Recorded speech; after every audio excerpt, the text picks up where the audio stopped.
हजरत आदम अलैहिस्सलाम की पैदाइश। अल्लाह ताला ने जब जमीन और आसमान को बनाया तो फरिश्तों से कहा कि वो जमीन पर अपना एक खलीफा प्रतिनिधि बनाने वाले हैं। फरिश्तों ने पूछा कि क्या आप ऐसे को बनाएंगे जो जमीन पर फसाद अशांति फैलाएगा।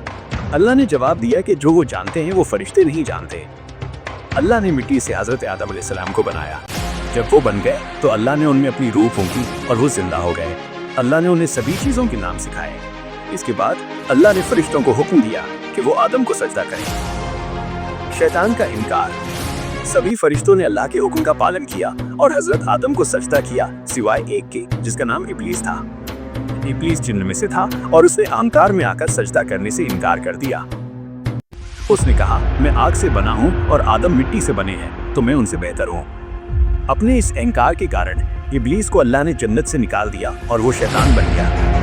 उसने अल्लाह से वादा किया कि वो क़यामत तक इंसानों को बहकाएगा और गुमराह करेगा। हव्वा अलैहिस्सलाम की पैदाइश और जन्नत में जिंदगी। हजरत आदम अलैहिस्सलाम जन्नत में अकेलेपन महसूस करने लगे। अल्लाह ने उनकी तन्हाई दूर करने के लिए उनकी ही पसली से हजरत हव्वा अलैहिस्सलाम को बनाया। अब वो दोनों जन्नत में सुकून से रहने लगे। अल्लाह ने उनसे कहा कि वो जन्नत में जहाँ चाहे रह सकते हैं और जो चाहे खा सकते हैं, सिवाय एक पेड़ के। अल्लाह ने उन्हें उस पेड़ के पास जाने से भी मना किया था। शैतान का धोखा।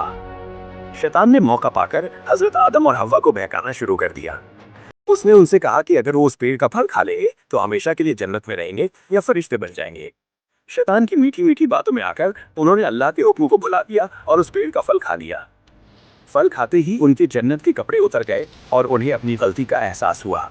वो शर्मिंदा होकर जन्नत के पत्तों से अपने जिस्म को ढकने लगे।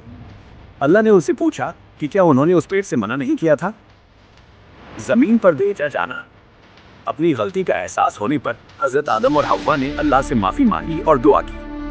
अल्लाह ने उन्हें माफ कर दिया, लेकिन अपनी गलती की सजा के तौर पर उन्हें और शैतान को जन्नत से जमीन पर भेज दिया।